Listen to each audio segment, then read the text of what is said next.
नाज़रीन, आप देख रहे हैं पाकवतन टीवी। मैं हूं Yahya Javed Pandey on the table के साथ आपकी खिदमत में हाजिर है। नाज़रीन, बहुत सारी चीज़ें चल रही हैं। इमरान खान साहब आज लाहौर में थे। लाहौर में उन्होंने जो है वो अपनी पार्टी रहने की और दीगर मामलात के ऊपर जो है अपनी पार्टी के लोगों को एतमाद में लिया। साथ ही साथ जो है वो साबिक जस्टिस जनाब साकिब निसार साहब से मुलाकात की। उसके ऊपर भी तनकीद हो रही है। बात करेंगे कि बतौर वज़ीर आज़म या साबिक वज़ीर आज़म उन्होंने जब बात की तो मरियम नवाज साहिबा की तरफ से और दीगर अपोजिशन के रहनुमाओं की तरफ से तनकीद की है। तो क्या बुनियादी वजूहात हैं? सुनने में तो ये आ रहा है कि उन्होंने कुछ कानूनी नज़र के ऊपर राय लेने के लिए मुलाकात की है, लेकिन क्या मामलात हैं इसको भी बात करेंगे।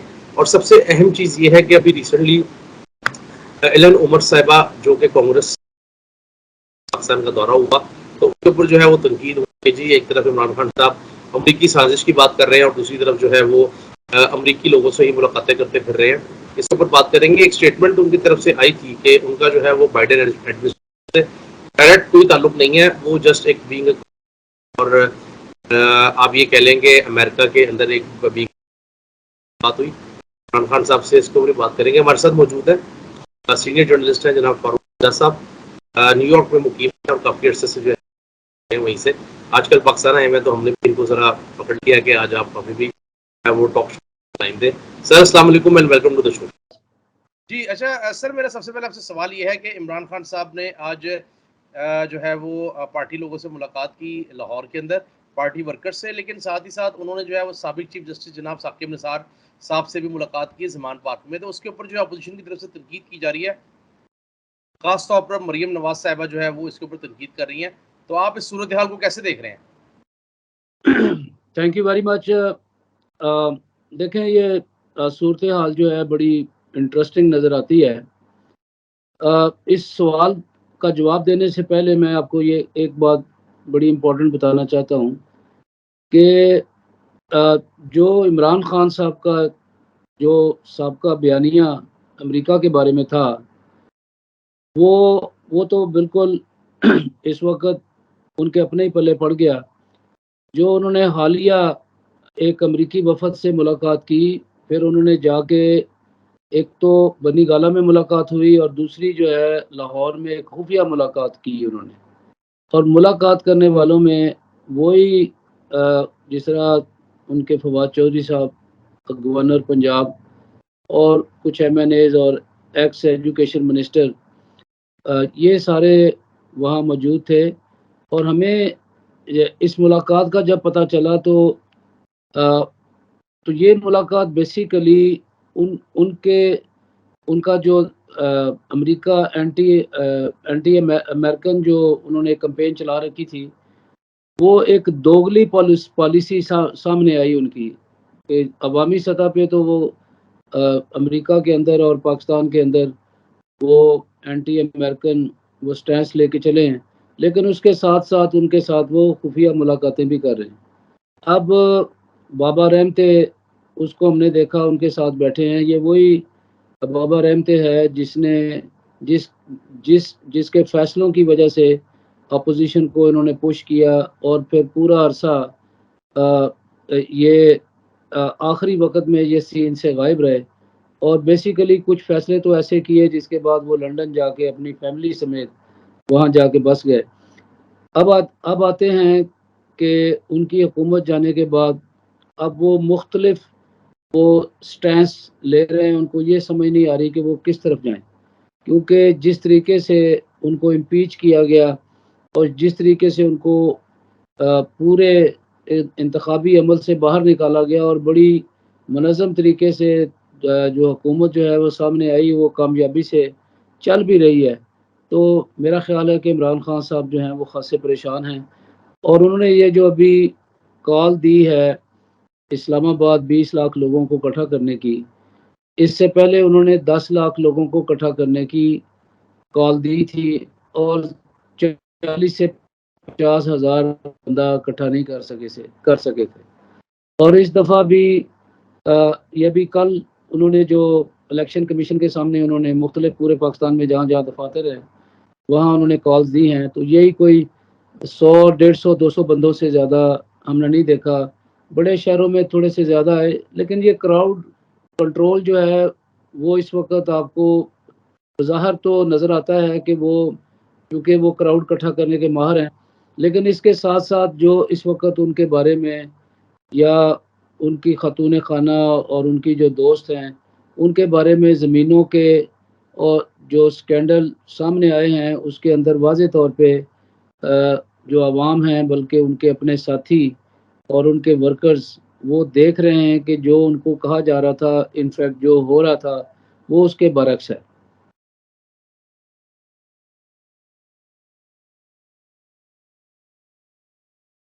अच्छा फारूक हेलो। साहब ये बताइएगा, आप नहीं समझते कि खातून अव्वल की या साबका खातून अव्वल की आपने बात की उनकी सहेली के हवाले से, तो उनके बेटे के एक जगह पे बयान चल रहा था बाकायदा, वो बयान किसी टीवी चैनल पे भी चला था, और उस बयान के अंदर उन्होंने ये कहा कि वो खातून जो है वो हमारे साथ भी धोखा कर कर भाग गई है।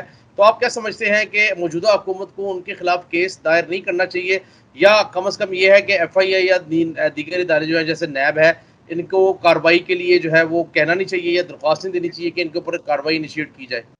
जी, वो बिल्कुल ये अमल जारी है। जो इस वक्त जो हुकूमत है उन्होंने इन्हीं इल्ज़ामात की बुनियाद पे उन्होंने जेलें काटी और उन पे, हालांकि उनके बच्चों पे भी और उनकी खतूनें जो खाना थी उन पे भी बहुत ज़्यादतियाँ की गई। तो ये लोग उन उन मज़ालिम को भूलेंगे तो नहीं। वो बज़ाहिर तो ये कह रहे हैं कि हमारी कोई रिवेंज की पॉलिसी नहीं होगी, लेकिन उन्होंने ये भी तो कहा है कि कानून अपना रास्ता बनाएगा। तो जो डॉक्यूमेंट और जो चीज़ें इस वक़्त सामने आ रही हैं, ख़ुसूसी तौर पे जो मीडिया भी उसको तहकीकी अमल से और इसी तरह अदारे हरकत में आ चुके हैं। ऐसा हरगिज़ नहीं होगा, क्योंकि बहुत सारे लोग तो मुल्क से भागने की कोशिश कर रहे हैं। तो डाउन द रोड इसे सबसे जो बड़ा इस वक़्त इश्यू है तहकीकात का, वो है फ़ॉरेन फंडिंग केस। अभी वो अपने मंतकी अंजाम तक पहुँचेगा और जिस तरह ही ये इसका कोई फ़ैसला आता है तो पूरा पंडोरा बॉक्स खुलेगा और ये पकड़-दकड़ भी होगी और ये लोग बिल्कुल डिटेन होंगे, गिरफ़्तार होंगे, क्योंकि इनकी ये पॉलिसी थी कि इतनी दौलत इकट्ठी की जाए ताकि आइंदा वाले इंतखाबी अमल जो है उनमें इनको कोई इस तरह का प्रॉब्लम ना हो, क्योंकि वो ये कन्विंस थे कि जो सामने वाली पार्टी है उन पीपल्स पार्टी और मुस्लिम लीग उनके ज़राए जो हैं वो अनलिमिटेड हैं और वो उनकी स्पेंडिंग जो पावर है वो बहुत ज़्यादा है, जबकि PTI की ऐसी नहीं है, वो तो चंदों पे ही इन्हसार है उनका। तो वो और उनके जितने मावनीन और छोटे-छोटे जो इनके फ्रंट मैन थे, वो इसी तरह दौलत इकट्ठी करने में लगे हुए थे। अभी बहुत सारे सरप्राइज़ेज़ होंगे और यकीनन ये लोग जो हैं, ये कैफ़े किरदार तक ज़रूर पहुँचेंगे। अच्छा फारूक साहब ये भी फरमाइएगा, फॉरेन फंडिंग केस की बहुत बात होती है। इमरान खान साहब ने जो है वो जो मौजूदा चीफ इलेक्शन कमीशन है सिकंदर साहब, उनके रिज़ाइन भी मांगा, लेकिन देखने में ये आया कि जो उन्होंने 1 महीने के अंदर या 30 दिन के अंदर जो उनको कहा गया था इसकी केस को निपटाने के लिए, वो मुअत्तल कर दिया गया इस्लामाबाद हाई कोर्ट की तरफ से। तो PTI के लोग ये भी कहते पाए जा रहे हैं कि ये हमें एक किस्म का रिलीफ मिला है। तो आप क्या समझते हैं कि क्या वाक़ई PTI को रिलीफ मिला है? और दूसरी बड़ी अहम चीज़ इसमें ये है कि उन्होंने ये कहा है कि पीपल्स पार्टी और मुस्लिम लीग नून को इनके भी जो है वो केस इकट्ठे निपटाए जाएँ। जी, बिल्कुल ये बिल्कुल गलतफ़हमी है उनकी। वो चूँकि वो इस वक़्त सारे लोग डिस्टर्ब हैं इमोशनली, तो वो उनकी बात समझ में नहीं आती। दरअसल वो जो 30 डेज़ की जो कंडीशन थी, वो ख़त्म करके बेसिकली कोर्ट्स ने इलेक्शन कमीशन के हाथ मज़बूत किए और उनको फ्री हैंड दिया है कि 30 दिन कोई ज़रूरी नहीं है, वो 15 दिन भी हो सकते हैं और 32 दिन भी हो सकते हैं। तो इसका मतलब ये तो नहीं कि उन्होंने कहा कि आप इसके बारे में आप तहकीकात रोक दें। और उसके साथ-साथ इलेक्शन कमीशन में दीगर पार्टीज़ के बारे में कोई अभी कोई एक्टिव पिटीशन या कोई दरख़्वास्त जो है इस तरह की या कोई लिस्ट जिस तरह फॉरेन फंडिंग की नहीं, वो वहाँ पे PTI। ऑलरेडी मौजूद है, एक्चुअली PTI की तरफ से दी गई थी, जी, और जी, हबीब साहब इस केस को वो दी गई थी, लेकिन जिस तरह ये PTI की फॉरेन फंडिंग की लिस्ट जो अमेरिका से आई है, जिसके अंदर 400-500 लोग ऐसे हैं जो कॉरपोरेट जिनसे उन्होंने कॉरपोरेशंस और कंपनियों से पैसे लिए। दरअसल बात समझने की ये है कि फॉरेन फंडिंग केस है क्या। अमेरिका के अंदर एक फॉरेन रजिस्ट्रेशन एक्ट है जिसके तहत जो फॉरेन पॉलिटिकल पार्टीज हैं वो फंडिंग कर सकती हैं, लेकिन वो इंडिविजुअल से कर सकती हैं, वो किसी भी कॉरपोरेट या किसी कंपनी से नहीं कर सकती। तो इन्होंने वहाँ की जो कंपनीज हैं और कॉरपोरेशंस हैं उनसे पैसे लिए, जो फारा रूल्स की खिलाफ वर्जी है। और सबसे जो इम्पोर्टेंट ये है कि उन्होंने इंडियन से भी लिए और उन्होंने यहूदियों से भी लिए पैसे और सरदारों से भी लिए। और इसके साथ साथ जो बड़ा फड्डा जो है वो अबराज ग्रुप का है। अबराज ग्रुप ने अब वो जो नकवी हैं अब वो अमेरिका के कब्जे में हैं, उनको एक्स्ट्राडाइट करके वो लंदन से लाए थे। तो उन्होंने को 3-4 मिलियन डॉलर की तो उन्होंने फंडिंग की है, जो डन डील है। अब चूंकि वो पकड़े जा चुके हैं, उनके खिलाफ अमेरिका में एक मुकदमा वो अभी आखिरी मराल में है। तो उन्होंने बहुत सारी चीज़ें बता भी दी हैं, और जब उनको गिरफ्तार किया गया था तो लास्ट कॉल जो है वो इमरान खान को ही उन्होंने की थी। तो वो एक सीरियस केस है, और इसी पे यहाँ इलेक्शन कमीशन में इसके अलावा बहुत ही मजबूत सबूत मौजूद हैं जिससे जो पॉलिटिकल पार्टी जो है वो बैन होने से रुक भी नहीं सकती। तो वो जितना भी प्रेशर कर लें, वो जो फैसला जो आएगा वो बिल्कुल सही आएगा। उसी को रुकवाने के लिए वो क्राउड इकट्ठा कर रहे हैं और वो लोगों की तवज्जो हटाना चाहते हैं। बाकी जो दूसरी पॉलिटिकल पार्टीज़ हैं उन्होंने कोई एतराज़ नहीं किया कि उनके खिलाफ तहकीकात ना की जाएं। अगर वो भी ऐसे किसी अमल में मुलव्वस होंगी तो वो बेसिकली जो हमारे लॉज हैं इलेक्शन के उनको वायलेट करेंगी, उनको भी कैफरे किरदार तक पहुंचना चाहिए।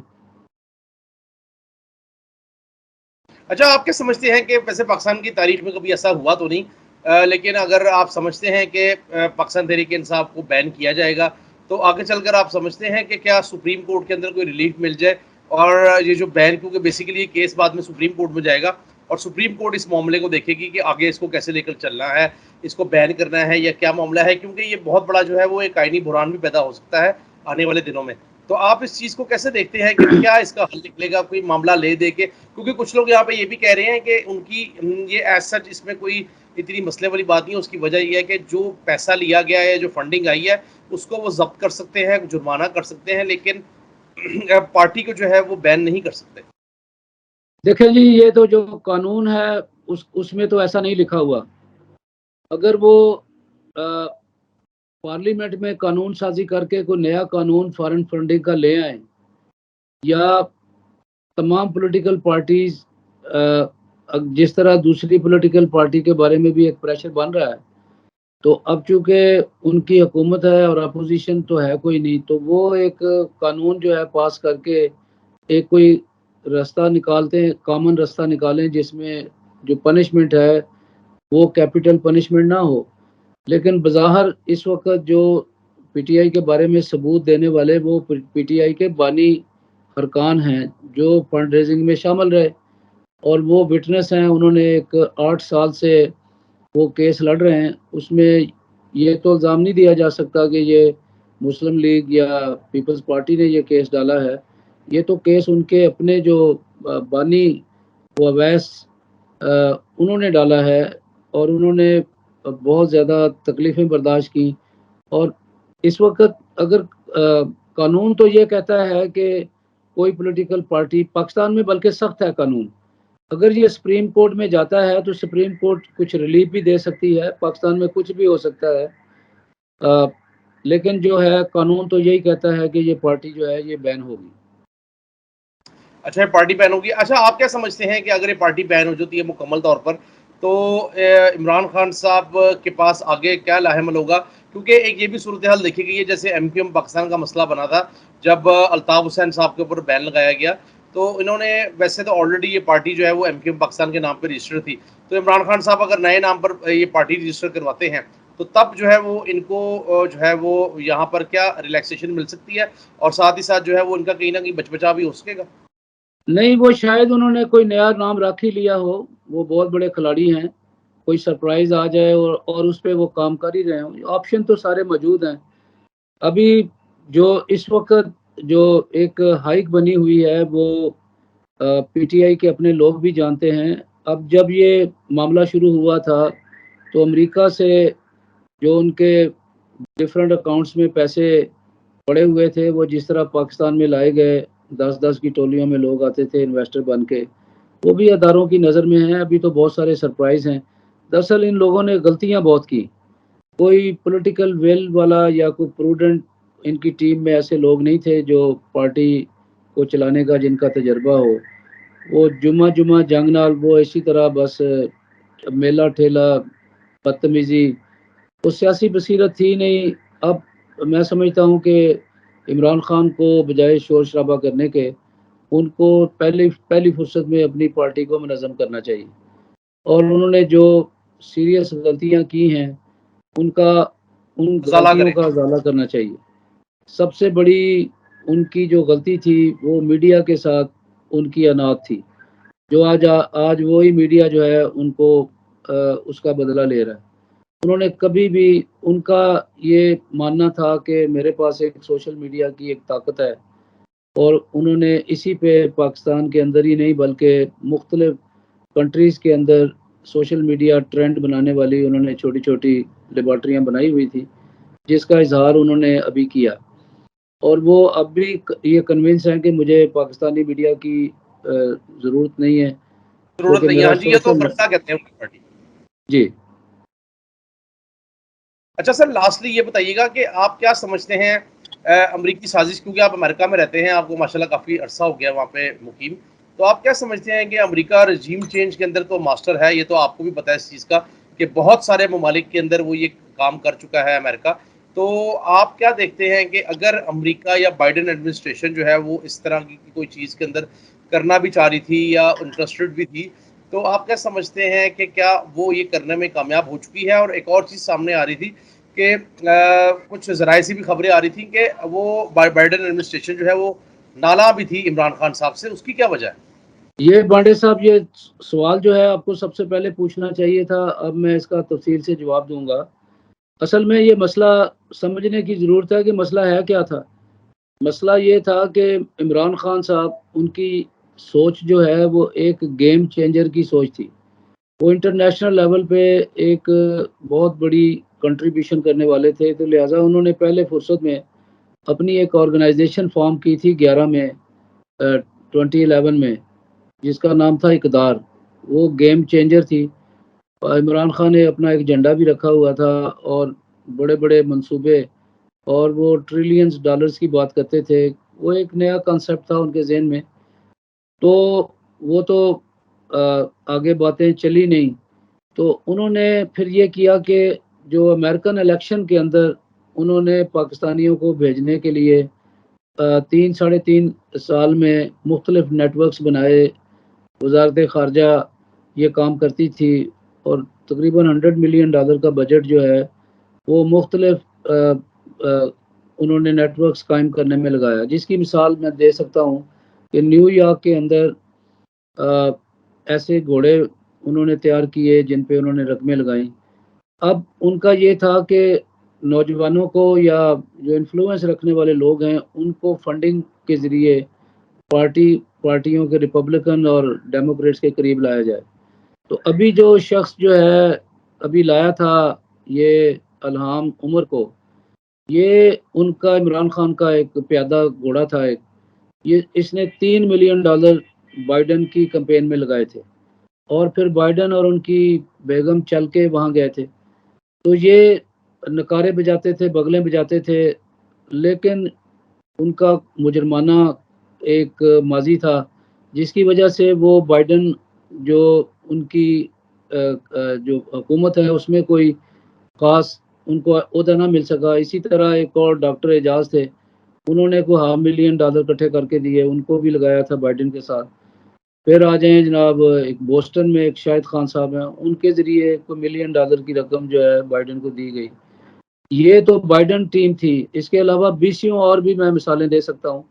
लेकिन दूसरी तरफ उन्होंने डोनाल्ड ट्रंप के साथ भी एक टीम लगाई हुई थी और उनकी ये दोगली पॉलिसी अमेरिका में भी चल रही थी। अब वहाँ जो अली जहांगीर हैं एम्बेसडर एट लार्ज, जिन पे अरबों रुपयों के नायब में अब भी केसेस मौजूद हैं, वो पाकिस्तान में जो बेसिकली यूएस बैंक के ओनर है। जी, वो जो ट्रंप के दामाद हैं कृष्णा, उनके साथ उनकी दोस्ती थी। तो वो इमरान खान के करीब आए, तो इमरान खान जो ट्रंप है मैं एक और उस चीज नाज़रीन को बता दूं कि वो सिर्फ ट्रंप के दामाद के दोस्त नहीं है, वो यहाँ पर भी जनाब मीर शकील उर रहमान साहब के बहुत करीबी अजीज हैं। जी, वो होंगे यकीनन उनका, बल्कि वो तो कराची के अंदर एक जजीरा है जिस पे पीटीआई के साथ जो पीपल्स पार्टी का पड़ा रहा, वो इजाज़त नहीं मिली। उसके अंदर भी इन्वेस्टमेंट्स और बड़े-बड़े प्रोजेक्ट्स जो हैं, वो गेम चेंजर्स के थे। तो मेरा कहने का मतलब ये है कि इमरान खान ने बाइडेन के साथ भी टीम लगाई हुई थी।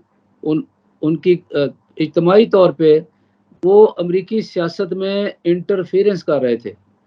तो जब ये बात बाइडेन को पता चली कि पाकिस्तान जो है वो अमरीकी इंतखाबात में वो इंटरफेरेंस कर रहा है, तो वो तो बहुत बड़ा एक अज़ाब बना। तो बाइडेन ने इमरान खान से इसी वजह से बात करने से इनकार कर दिया था और फिर वहाँ की जितनी भी डिप्लोमेसी और हमारे डिप्लोमेटिक मिशन और एम्बेसी, वो कोई ख़ास अपना किरदार अदा नहीं कर सके। और अब मसला ये है कि मामला इतना सीरियस था कि इमरान खान की अपनी काबीना में 8-9 लोग अमरीकी सिटीज़न थे और शहबाज गिल भी और वो मोईद यूसुफ और इसी तरह इनकी वहाँ अमेरिका में टीम, वो सारी फ्लॉप हो गई और वो इमरान खान को एक कॉल भी ना करवा सके। तो ये मामला जो है बेसिकली अमरीकी इंतखाबात में इंटरफेरेंस का था, जो मामला बना। दूसरी तरफ अमेरिका जो है वो सिविल जो गवर्नमेंट है उसके साथ ताल्लुकात इसी बिना पे नहीं रखना चाहता था, लेकिन उनके हमारी मिलिट्री एस्टेब्लिशमेंट के साथ ताल्लुकात बहुत अच्छे थे। वो जब भी आते थे वो सिपह सलार पाकिस्तान से मिलते थे और वो इमरान खान से नहीं मिलते थे। तो इमरान खान साहब इधर बैठ के कुढ़ते थे। हालाँकि इमरान खान ने कादियानियों को भी जो अमेरिका के अंदर जो एक नेटवर्क है, उनसे दरख्वास्त की कि मेरे ताल्लुकात ठीक करा दें। तो वो एक डॉक्टर आसिफ है, आसिफ महमूद कादियानी है, उसको उसके ज़रिए चंद सेनेटर्स जिनमें एमी बरा भी था, उसको ये चंद महीने पहले लाए थे। तो उन्होंने 1 घंटा मुलाकात की इमरान खान से, फिर वो सीधे इंडिया चले गए। तो वो भी कोई ख़ास किरदार पाकिस्तान जो जो अमेरिकन रिलेशनशिप है, उसमें कोई किरदार अदा ना कर सके। तो अब मसला ये है कि ये जो बयानिया उनका है कि अमेरिका जो है उसने साजिश की है, आपको अंदाज़ा ही नहीं है पाकिस्तान के अंदर अमेरिकन इन्फ्लुएंस किस तरीके से है। अब मैं आपको चंद चीज़ें गिनवा देता हूँ कि वो इन्फ्लुएंस किस तरह करते हैं। उनका एक तो हुकूमतों के साथ एक ताल्लुक है, उनका एक डिप्लोमेटिक रिलेशन है, एक उनका रिलेशन पाकिस्तान के की जो मिलिट्री अशराफिया है, हमारे स्टेट्समैन है, जिस तरह जर्नलिस्ट है। अब आप देखें कि साफ़ियों की कुछ तंजीमों को उन्होंने पैसे दिए और पैसे भी इस तरह, मसलन एक ख़वातीन की ऑर्गेनाइजेशन है, उसको $1,25,000 दिए। एक एंडोमेंट फंड है, $749,000 उन्होंने रखे, जो सिविल मिलिट्री रिलेशनशिप ठीक करने के भी उन्होंने पैसे दिए।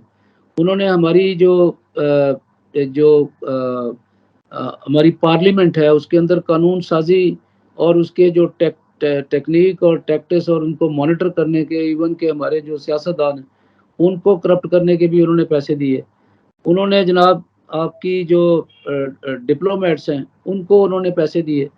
अब हमारी जो इस वक़्त जो स्ट्रैटेजीज़ हैं, जो वुमेन एम्पावरमेंट है, इसी तरह आप देखें कि उन्होंने एफपीसीसीआई और वुमेन चैम्बर्स ऑफ कॉमर्स, इन सब को उन्होंने पैसे दिए।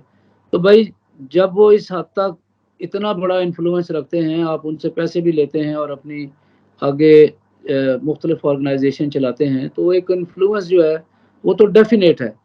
आप उसको किस तरह काम कर सकते हैं? अभी आए, मैं आपको एक और मिसाल देता हूँ, लायंस क्लब है। ये लायंस क्लब को आज का पाकिस्तान के अंदर काम कर रहा है। 70-75% तो फौजी और उनकी जो बेगमात और रिटायर्ड फौजी हैं, उनकी हैं। आप रोटरी क्लब ले लें, रोटरी क्लब बांडे साहब ये इंडिया से चलाया जा रहा है। आप गूगल करें, अभी सारी जो लीडरशिप है वो इंडिया से आपको मिलेगी। अब रोटरी क्लब जो है, आप किसी 4 स्टार 7 स्टार 5 स्टार में चले जाएं, वहाँ से ढीले ढीले और जो आपको जो मेटालिक खवातीन और भड़कीले लिबास पहने निकलेंगी, वो सारे रोटरी क्लब के प्रोग्रामों में से आएंगी। और उनका जो मरकज़ है वो मजूरी में है। आपका उनका हमारे कल्चर के साथ, हमारी जो इकोनॉमी के साथ, हमारे ट्रेड के साथ, हमारी जो शराफिया के साथ, वो इस कदर इंटैक्ट हैं। आप यूएसएड ले लें, यूनिसेफ ले लें, वर्ल्ड हेल्थ ऑर्गेनाइजेशन ले लें, यूनाइटेड नेशन के यहाँ, ये सारा जो है ये म्यूचुअल इंटरेस्ट है। कोई ये नहीं कि वो कोई हुकूमतें उल्टाना चाहते हैं। वो पाकिस्तान के साथ वो एक सेंटर है। Pakistan is the most important country in the world, strategically और जोग्राफियाली। और फिर आपने देखा अफगानिस्तान से फौजों का इनखला जो है वो पाकिस्तान की तावन की वजह, तावन के बगैर तो मुमकिन नहीं था। और वहाँ कोई बहुत बड़ा हादसा नहीं हुआ, वो सारे लोग निकल गए और फ्रेंडली वे में निकल गए। तो अगर आप अमेरिका से दूरी करना चाहते हैं तो यहाँ जो अ, आप अगर आप देखें, वहाँ इस तरह लगता है कि वहाँ छावनियाँ बनने जा रही हैं अमेरिका के अंदर। हमारे जो रिटायर्ड फौजी हैं वो तो जाते ही साधे सीधे सीधे अमेरिका के अंदर है। और उन्होंने फोकर जहाज रखे हुए हैं, उन्होंने पता नहीं ऐसे ऐसे उनके महलात हैं उधर। आप अभी तो स्टोरियाँ निकलेंगी। तो भाई, अगर आप गैरतमंद बनना चाहते हैं, अगर आप सॉलिडारिटी की बात करें, अगर आप अपना इंडिपेंडेंस की बात करें, तो फिर ये सारे पहले तो अपनी मईशत बेहतर करें। दूसरे, फिर जिस मुल्क की पार्लियामेंट में खुद वज़ीर आज़म कहे कि डाकू बैठे हुए हैं, वो कौम या मुल्क जिसकी जो पार्लियामेंट है उसमें खुद ही वज़ीर आज़म कहे कि ये डाकू हैं, वो खुद भी तो डाकू हुए। तो पार्लियामेंट का तशख़्ख़ुस देखें कि पूरी दुनिया में वाहद पाकिस्तान की पार्लियामेंट है जहाँ कोई किसी बिल पे, अनपढ़ जहाँ लोग बैठे हैं, वो इसलिए नहीं बिल पे वो बहस करते हैं, इसलिए कि बहस करनी नहीं आती। वो कहाँ से लाएंगे वो दिमाग, और वहाँ एजुकेशन कहाँ से लाएंगे? आधे लोग सो रहे होते हैं, आधे वहाँ पोस्टर बना रहे होते हैं। ऐसी तूफान बदतमीजी, आइन की कापियां एक दूसरे पे वेपन के तौर पे मारी गई हैं। जिस मुल्क की पार्लियामेंट का तशख़्ख़ुस ना हो, वो किस तरह कह सकती है कि हम आज़ाद और हम गैरतमंद हैं और हम जनाब ये हैं वो हैं। भाई, आपकी तो पार्लियामेंट के अंदर ही सुपरमेसी नहीं है, अदलिया का एहतराम नहीं है। आप अपनी अफवाज को मिलाइन कर रहे हैं। अब आप मुझे बताएं कि ये पार्टी मेरी नज़र में तो कटी पतंग है, ये रेड स्टिकर है। देखें, एक तरफ तो इन्होंने बाजवा तो एक नहीं, पूरी फौज को गालियां दी। और अदलिया ये कानून, अभी तो अगर ये केस चल पड़ा तो ये तो हमारे दस्तूर में लिखा हुआ है कि आप इन दोनों अदारों का एहतराम करना ज़रूरी है। तो आप किस चीज़ पे घमंड कर रहे हैं? आपके हाथ में है क्या? ना आपके हाथ में पैसा है, ना आपकी इकोनॉमी ठीक है, ना नौजवानों के और फलाही काम ठीक हैं। आपका सारा इंफ्रास्ट्रक्चर जो है रूरल एरियाज़ में, वो सारा टूटा-फूटा है। आपकी जो सियासी बसीरत नहीं है, और सियासत सियासत आपकी गूंडापन है, गालियाँ हैं, आप बेकार की बातें करते हैं। तो किस चीज़ पे, जब अदलिया और अफ़वाज पाकिस्तान या आपकी आवाम के अंदर एक बेचैनी है, फिर आप स्टेज से गालियाँ देते हैं। आप ऐसी-ऐसी बातें करते हैं कि दुनिया डिक्शनरियाँ उठा के पूछती है एक-दूसरे से कि भई ये स्टूचिज़, थ्री स्टूचिज़ तो ये अमेरिका का एक ऐसा फ़नी प्रोग्राम है जिसकी रेटिंग जो है वो तमाम जो कॉमेडी प्रोग्रामों से अच्छी है। वो आज तक उससे अच्छा कोई खेल जो है, या कोई थ्री स्टूचिज़ जो है इतना पॉपुलर है बच्चों में और बड़ों में, सब में। तो आपने उसको सियासी हमारे किरदारों से जोड़ दिया। तो basically you are a laughing stock. आप एक दोगले हैं, आप झूठे हैं, आप बात करते एक करते हैं, फिर आप बदल जाते हैं। तो सबसे पहले आप अपने अंदर एतमाद पैदा करें, इज्तिमाई सॉलिडारिटी की ज़रूरत है, इज्तिमाई विल की ज़रूरत है, फिर आपके अंदर खिदमत का जज़्बा होना ज़रूरी है। आप ग्रो करें कुछ, इस तरह तो आप नहीं होंगे। शुक्र करें अल्लाह का, आपके ऊपर एक मिसाइल गिरा था जिसका अभी तक जवाब नहीं दिया अभी आपने, और फिर सियासी तौर पे भी लोगों ने जवाब नहीं दिया। और मजहबी हल्के भी खामोश रहे, और आपने फौज को एक तरफ उस मसले को डील करने के लिए आपने तनहा छोड़ा। इतने जालिम हैं आप। बिल्कुल सही है। बहुत बहुत शुक्रिया फ़ारूक मिर्ज़ा साहब, आपने अपना कीमती वक्त दिया। नाज़रीन, गुफ्तगू आपने सुनी है। उम्मीद यही करते हैं कि जो भी मामलात हैं वो पाकिस्तान के हक़ में बेहतर हों, क्योंकि पाकिस्तान ही है तो हम लोग हैं और अवाम है और ये तमाम सियासतदान हैं। पाकिस्तान की बक़ा में ही सब कुछ है। आज की नशिस्त से मुझे दीजिए इजाज़त। आपसे मुलाकात होगी इंशाअल्लाह अगले प्रोग्राम में। तब तक के लिए